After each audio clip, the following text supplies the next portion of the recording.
Good morning, students. Today we'll be studying your chapter number 15th of your science, some natural phenomena.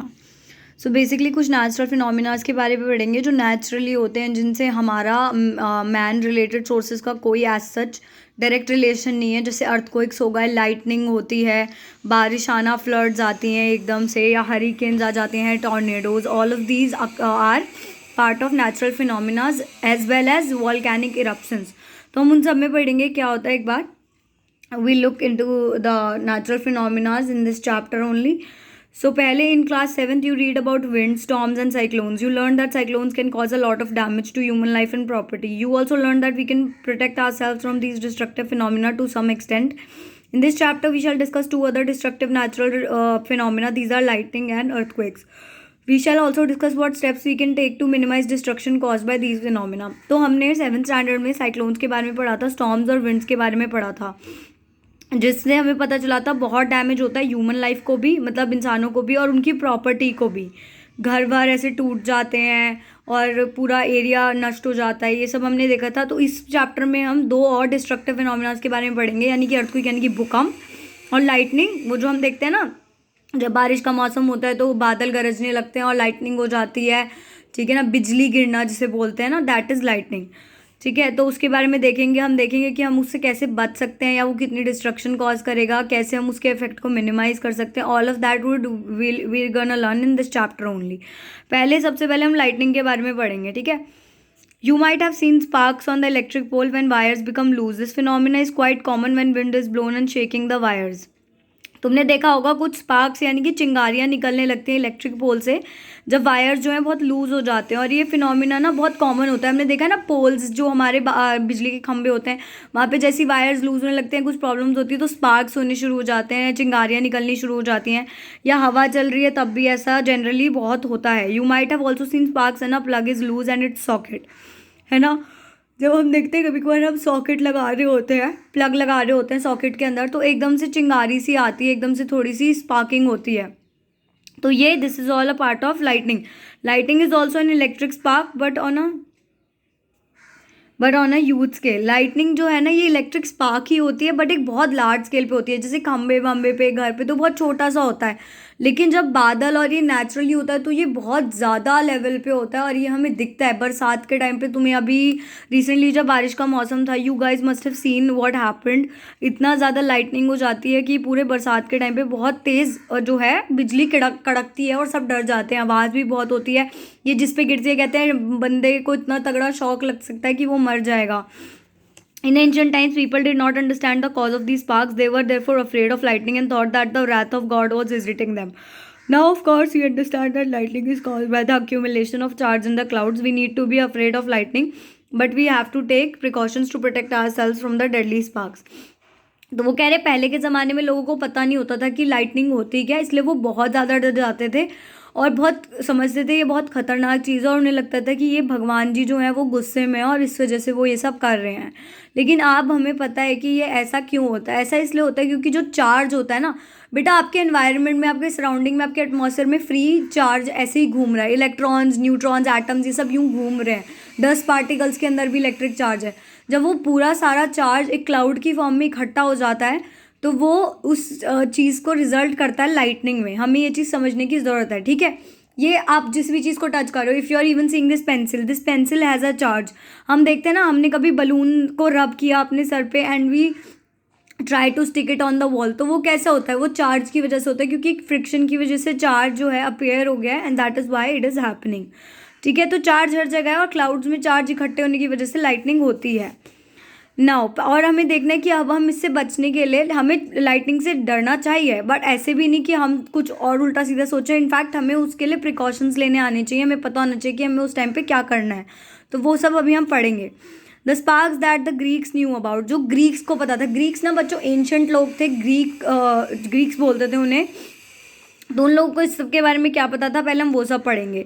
The ancient Greeks knew as early as 600 BC before Christ that when amber is a kind of resin.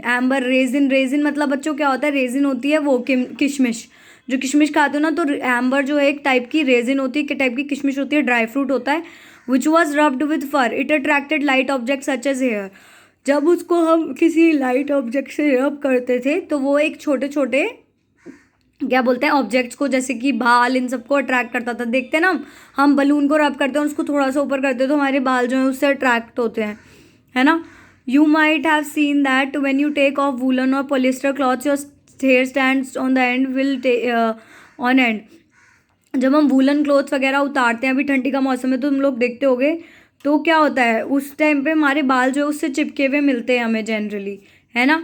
If you take off this clothes in the dark you even see a spark and hear a crackling sound. अगर तुम इन्हीं कपड़ों को अंधेरे में उतारोगे तो तुम्हें शायद थोड़ा सा स्पार्क भी दिखे और आवाज़ भी आए। ऐसा ज़रूरी नहीं है, बट ऐसा होता है। ये हो सकता है बहुत कम हो इसलिए तुम्हें दिखे भी ना, लेकिन जनरली अगर तुम रात में करोगे तो शायद तुम्हें दिखे भी। You even see a spark and hear a crackling sound. In 1752, Benjamin Franklin, an American scientist, show that lightning and the spark from your clothes are essentially the same phenomena. उन्होंने बताया था, बेंजामिन फ्रैंकलिन 1752 में एक American scientist थे जिन्होंने एक चीज़ prove की थी और बताया था कि ये जो हमारे कपड़ों से लाइट स्पार्क निकल रहा है और जो लाइटनिंग होती है नेचुरली एनवायरनमेंट में बिजली कड़कती है, वो दोनों एक तरीके से सेम फिनोमिना है। However it took 200,000 years for the realisation to occur. लेकिन हमें 2000 साल लग गए इस रियलाइजेशन के लिए, ये रियलाइज़ होने में कि वो सही थे या जो भी था, उसमें हमें 2 साल लग गए। We shall now study some properties of electric charges. हमें कुछ प्रॉपर्टीज़ पढ़नी चाहिए इलेक्ट्रिक चार्जेस की, ठीक है। We shall also see how they were related to the lightning in the sky. तो हमें ये भी देखना है कि वो कैसे रिलेटेड थे लाइटनिंग इन द स्काई में, ठीक है। Let us perform some activities to understand the nature of electric charges. But first, what you might have played as a game. When you rule a plastic scale on your dry hair, the scale can attract very small pieces of paper. जब हम एक scale को रब करते हैं, plastic scale को on your hair, तो क्या होता है अगर आप उसके सामने छोटे छोटे पीसेज रख देते हो ना of what do call it, जब हम पेपर के छोटे छोटे पीसेज रख देते हैं, सो व्हाट हैपन्स इज वो पीसेस जो है ना उस स्केल से अट्रैक्ट होना शुरू हो जाते हैं। आप पहले स्केल को रब करोगे अपने स्कैल्प पे and then you put it on like up just above the pieces of paper. So what happens, जो पीसेस होते हैं पेपर्स के वो बहुत जल्दी जल्दी अट्रैक्ट होना शुरू हो जाते हैं। So this is also property of charge कि they attract each other, attract होना होता है बिटवीन द ऑपोजिट चार्ज, जो भी हम देखेंगे। Charging by rubbing. So basically जो नेक्स्ट टॉपिक है आपका वो है charging by rubbing. When a plastic refill is rubbed with polythene, it acquires a small electric charge. Similarly, when a plastic comb is rubbed with a dry hair, it acquires a small charge. These objects are called charged objects. In the process of charging the refill and the plastic comb, polythene and hair also get charged. So basically क्या होता है ना, जो मैंने अभी आपको example दिया था कि जब आप प्लास्टिक स्केल को रब करते हो अपने स्कैल्प पे, अपने सर पे, अपने बालों के साथ, and then what you do, आप छोटे छोटे पीसेज ऑफ पेपर नीचे रखते हो और जब आप उसके ऊपर रखते हो ना स्केल को तो वो अट्रैक्ट होते हैं। तो ऐसा है कि क्या होता है कि आपने जिस चीज़ को रब किया है ना फ्रिक्शन की वजह से, बेसिकली वो चार्ज क्यों है, वो है charge because of the friction, resistance जो हो मिली उन्हें, ठीक है ना। आप किसी भी चीज़ को ऐसे सर पे अपने रब कर रहे हो, you can try if you guys have scale, तो आप लोग एक बार ट्राई करके देखो, तो आपको थोड़ा सा फ्रिक्शन होगा, रेजिस्टेंस होगी, प्रॉब्लम होगी उसको रब करने में, ऐसे स्मूथली रब नहीं होगा। तो उस वजह से क्या होता है आपके बालों में भी चार्ज आ रहा है एंड योर कोम और your scale is also getting charge. ये सेम चीज़ आप अपने ना कोम के साथ भी करके देखते हो। You also do this with the balloon and a polythene bag. तो आप जिन दो चीज़ों को रब कर रहे हो उसमें ये मत सोचो कि सिर्फ एक ही चीज़ चार्ज हो रही है, उससे दोनों चीज़ें चार्ज हो रही हैं, और वो दोनों चीज़ें जो चार्ज हुई हैं उनको हम चार्ज बॉडीज़ बोलते हैं, ठीक है ना। तो अभी आगे देखो, तो फिर types of charges and their interaction, किस टाइप के चार्जेस होते हैं, उनके क्या क्या इंट्रैक्शन होते हैं, हम इस बारे में पढ़ेंगे। तो बेसिकली एक एक्टिविटी है, उसने बोला inflate 2 balloons, hang them in such a way that they do not touch each other, rub both the balloons with a woollen cloth and release them, what do you observe. तो basically क्या बोला, उसने बोला कि 2 balloons लो, आप जैसे figure में दिख रहे हैं ना 2 balloons उसने फुलाए हैं, ठीक है। उसके बाद उसने उन्हें हैंग कर दिया है दीवार पे, और ऐसे हैंग किया कि वो दोनों एक दूसरे को टच नहीं कर पा रहे हैं। There should be a bit of gap, they should not touch each other, ठीक है। देखो गैप है यहाँ पे। फिर उसने क्या किया, उसने एक वूलन क्लॉथ लिया है और उससे दोनों बलून्स के सर्फेसेस को रब किया है और उसने ऑब्जर्व किया है कि इसके बाद क्या होगा। नाउ लेट अस रिपीट, ये देखो like charges repel each other. इससे पता है क्या हुआ है, दोनों ने जब वूलन क्लॉथ से रब किया है ना तो उसके बाद ये देखो डिस्टेंस बढ़ गया है, वो दोनों एक दूसरे की तरफ आने की बजाय एक दूसरे से दूर जा रहे हैं, ठीक है ना। Now let us repeat this activity with the used pencil refills. Rub one refill with polythene. Place it carefully in a glass tumbler using the tumbler as a stand. Rub the other refill also with the polythene. Bring it close to the charged refill. Be careful not to touch the charged end with your hand. Is there any effect on the refill in the tumbler? Do the two attract each other or repel each other? So basically हमने क्या किया, हमने ये activity की balloons वाली, उनके बीच में तो रिपल्शन हुआ। रिपल्शन मतलब एक दूसरे से दूर जाना, अट्रैक्शन मतलब एक दूसरे के पास आना, ठीक है। तो रिपल्शन हुआ था। इधर क्या हो रहा है, हमने 2 रिफिल्स ली, जो इंक्स होते हैं ना बेसिकली रिफिल्स, उनको लिया। जो पहली रिफिल थी उसको एक पॉलीथिन बैग से रब किया और उसको एक ग्लास टम्बलर ये देख रहे हो ग्लास रखा हुआ है कांच का, उसके अंदर रख दिया। दूसरे को भी रब किया और उसको भी रख दिया। उनको थोड़ा थोड़ा दूर रखना और ऐसे नहीं करना कि आप उनके चार्ज एंड को टच कर लोगे, क्योंकि अगर आप उसको टच करोगे तो may be you'll get a little bit of छोटा सा shock which is not okay, ठीक है। तो आप थोड़ा दूर रखोगे उसे, और आपने रखा, then you have to observe कि क्या हुआ, रिपल्शन हुआ या अट्रैक्शन हुआ, वो एक दूसरे के पास आ रहे हैं या एक दूसरे से दूर जा रहे हैं, ठीक है। फिर उसके बाद क्या देखना है, in this activity we have brought close together the charge object that they were made of the same material. What happens if 2 charge objects made up of different materials are brought close to each other. अभी हमने क्या किया, हमने 2 balloon लिए थे, दोनों balloon same material से बने थे। फिर हमने 2 रिफिल्स ली जो कि सेम मटेरियल से बनी थी। अब हमें ये भी तो चेक करना चाहिए ना कि 2 डिफरेंट मटेरियल्स जो डिफरेंट चीज़ों से बने, उनके केस में क्या होगा। तो हमने बलून लिया, ये चार्ज बलून जो था, और हमने ये वाली रिफिल ली और इन दोनों के साथ ऐसे करके देखा। तो rub a refill and place it gently in the glass tumbler as before, जो पहले किया था। Bring an inflated charge balloon near the refill and observe. फिर हमने वही जो बलून को रब किया था वुलन क्लॉथ से, उसको लाके इनके पास रख दिया। तो आप देखोगे कि unlike charges attract each other, क्या हो रहा था, वहाँ पे सेम ऑब्जेक्ट्स थे तो दोनों के पास सेम चार्जेस आए थे। जैसे नेगेटिव और पॉजिटिव चार्जेस होते हैं हमारे, तो जो 2 बलून्स हैं वो दोनों बलून्स जो है सेम मटेरियल से बने हुए हैं। उनको रब करने के बाद हमने रब भी ये वुलन क्लॉथ से किया, तो जो मान लो दोनों में नेगेटिव चार्जेस आ गए। अब जब दोनों के सेम चार्जेस है ना बच्चों, दिस इज़ वेरी इंपॉर्टेंट, ये तुम्हें आगे भी हेल्प करेगा। Like charges repel each other, ठीक है। तो वो 2 जो सेम चार्जेस आए ना, इसलिए दोनों बलून के बीच का डिस्टेंस बढ़ा, because there was repulsion taking place, ठीक है। वेयर एज जब हमने 2 डिफरेंट चीज़ें ट्राई करी with the ink and the balloon, तो क्या हुआ, दोनों का मटेरियल डिफरेंट है। जब उन्हें रब किया गया था तो मान लो कि बलून ने जो किया, बलून के पास नेगेटिव चार्ज आया, and whereas the ink the refill it got the positive charge. तो दोनों के चार्जेस क्या, डिफरेंट चार्जेस हैं, so they have the opposite charges. Negative का ऑपोजिट क्या होता है, पॉजिटिव, तो दोनों का ऑपोजिट चार्ज है, that's why they are attracted towards each other. So you have to remember this thing, okay. ये मैं मार्क कर रही हूँ, तुम लोग को भी बहुत याद रखनी है। Like charges repel each other, whereas unlike charges attract each other, ठीक है। और ये ना इतना कॉमन एक्टिविटी है, इतनी सिंपल एक्टिविटी है कि ये चीज़ तुम्हें खुद भी ट्राई करनी चाहिए, इवन आउट ऑफ क्यूरोसिटी। देखो तुम्हारे पास बलून्स पड़े हैं, या मैंने जो स्केल वाला एग्जांपल दिया, everybody must have you know a scale, plastic scale लेना, उसे रब करना अपने सर पे अपने बालों के through, and observe what you're feeling, वो भी बहुत इंपॉर्टेंट है। छोटे छोटे कागज़ के पीस रखना, पेपर पीसेस, उसको नीचे रख के then just put your scale just above it, थोड़ा सा 1 सेंटीमीटर के गैप पे, and then you will see कि अट्रैक्शन हो रहा है या रिपल्जन हो रहा है। दोनों डिफरेंट ऑब्जेक्ट्स हैं, keep this in your head, okay. You should try all of them और ज़्यादा बेटर समझ आएगा। फिर उसको समराइज करते हैं। अ चार्ज बलून रिपेल्ड अ चार्ज बलून, ये देखो समरी दी हुई है, कंक्लूजन दिया। जो चार्ज बलून्स थे दोनों ने एक दूसरे को रिपेल किया था। एक चार्ज रिफिल ने एक चार्ज रिफिल को रिपेल किया, मतलब 2 जो बलून्स थे जिनको हमने चार्ज किया उन्होंने एक दूसरे को रिपेल किया, डिस्टेंस बढ़ाया, एक दूसरे से दूर गए। जो 2 चार्ज रिफिल थी उनके बीच में भी डिस्टेंस बढ़ा, वो भी एक दूसरे से दूर गए, उन्होंने भी एक दूसरे को रिपेल किया। उसके बाद but a charge balloon got attracted to a charge refill, क्योंकि दोनों का डिफरेंट मटेरियल था और दोनों के पास डिफरेंट चार्जेस थे। This is what it's trying to convey, कि जो अनलाइक चार्जेस होते हैं they attract each other, whereas the like charges repel each other, alright. तो does it indicate that the charge on the balloon is of a different kind from the charge on the refill? Can we say then that there are 2 kind of charges? क्या हम ऐसा कह सकते हैं कि ऐसे 2 type के charges present थे, तभी बलून, जो 2 बलून थे उन्होंने एक दूसरे को रिपेल किया क्योंकि वहाँ सेम चार्ज था, और जो बलून था और रिफिल थी वहाँ पे उन्होंने एक दूसरे को अट्रैक्ट किया क्योंकि वहाँ पे डिफरेंट चार्जेस थे। Can we also say that the charges of the same kind repel each other while charges of different kind attract each other? Yes, we can say that. जो भी पढ़ा, unlike charges attract each other whereas like charges repel each other. It is convention to call the charges acquired by a glass rod when it is rubbed with silk as positive. ये ना हम convention मानते हैं, ये कोई proven नहीं है, but this is convention. Convention as in जो साइंटिफिकली प्रूवन है, और ये हम चीज़ मानते हैं. Like this is what happens.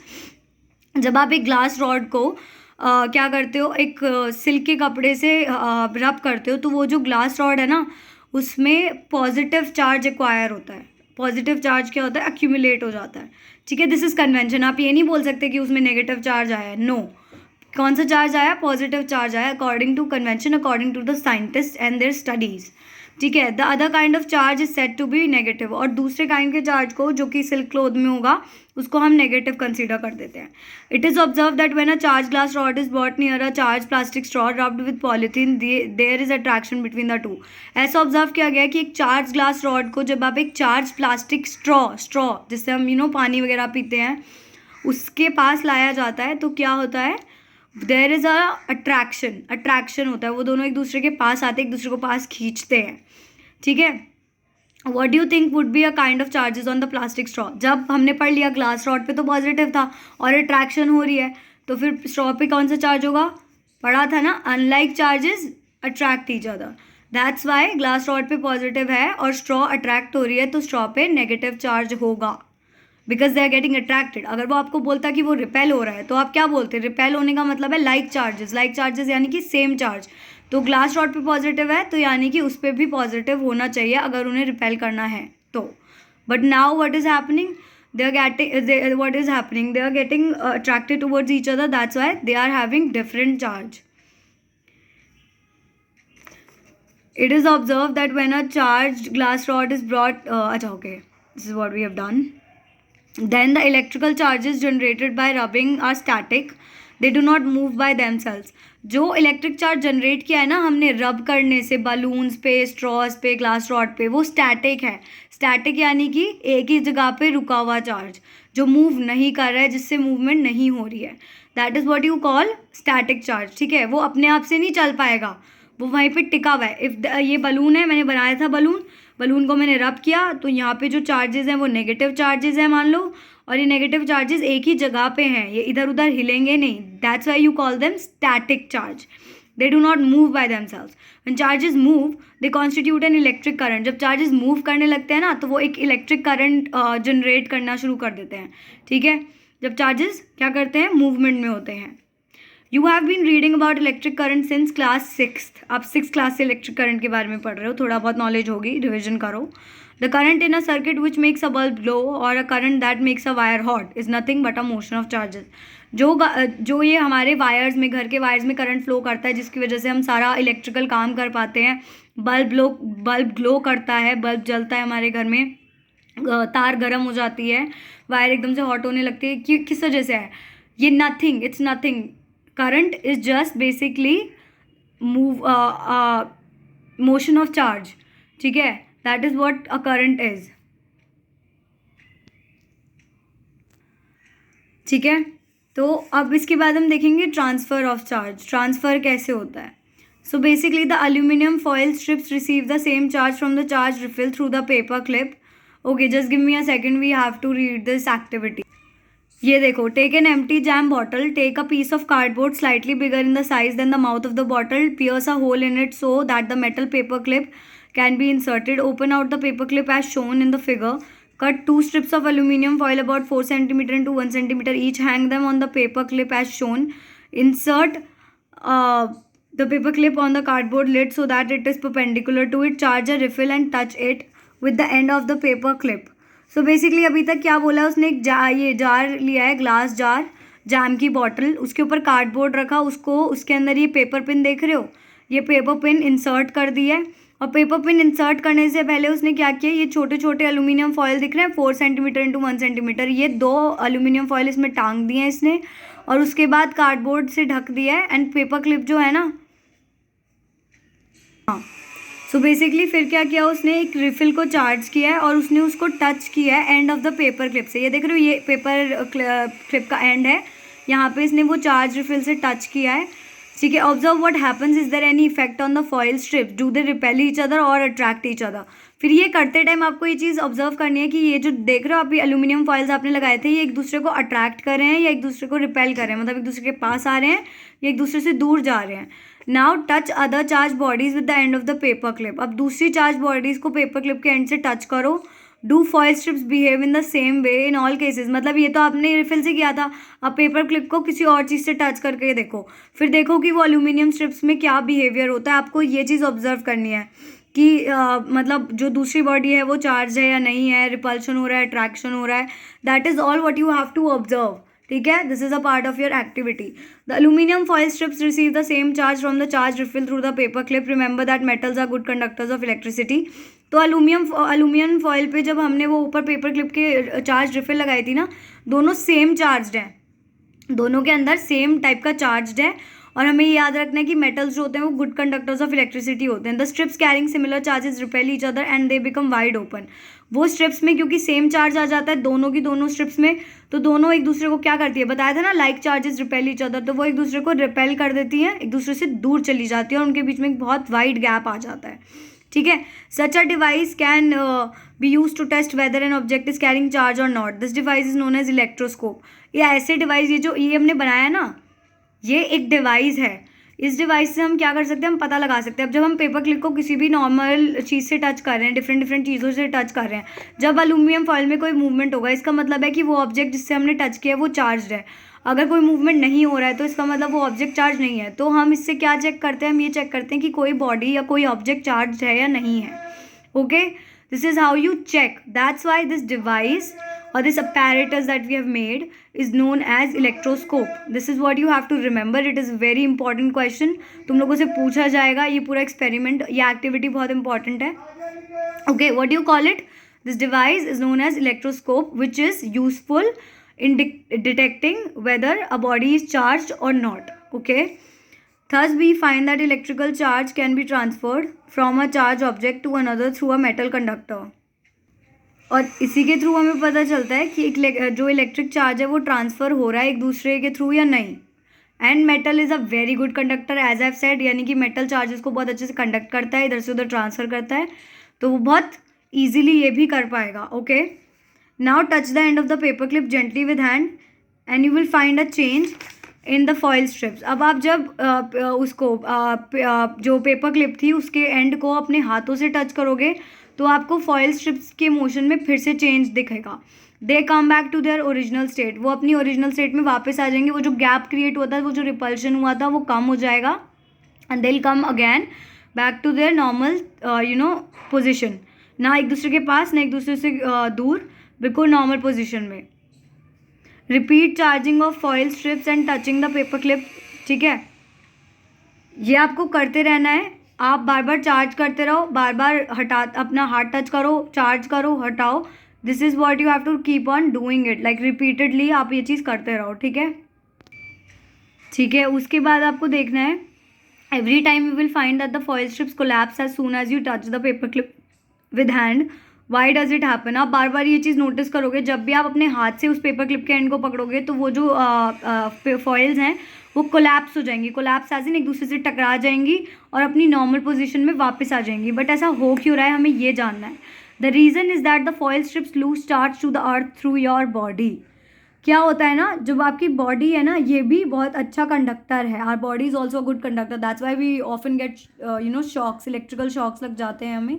कहते हैं ना मम्मी शॉक लग गया है, तो क्यों होता है, क्योंकि हमारी बॉडी भी बहुत अच्छा कंडक्टर है। तो क्या हो रहा है, हमारे टच करने से पेपर क्लिप ने अपना चार्ज हमारी बॉडी में ट्रांसफ़र किया और हमारी बॉडी से हम अर्थ में, यानी ज़मीन पे जहाँ हम खड़े हैं, वो चार्ज वहाँ ट्रांसफ़र हो गया। इस वजह से उस एल्यूमिनियम फॉइल ने, उनकी स्ट्रिप्स ने और पेपर क्लिप ने वो सारा चार्ज जो है लूज़ कर दिया। This thing that is happening right now is what you is known as discharging. इसे आप क्या बोलते हो, इसे आप बोलते हो discharging. The process of transferring of charge from charge object to the earth is called as earthing. इसे आप अर्थिंग बोलते हो। ठीक है, तो जो फॉइल्स हैं, क्योंकि वो अपना चार्ज लूज कर रही हैं, उन्हें आप बोलोगे डिस्चार्ज। जब वो चार्ज गेन कर रही थी तो आप उन्हें बोलते हो चार्ज होना, यानी कि चार्जिंग होना। जब वो लूज करती है तो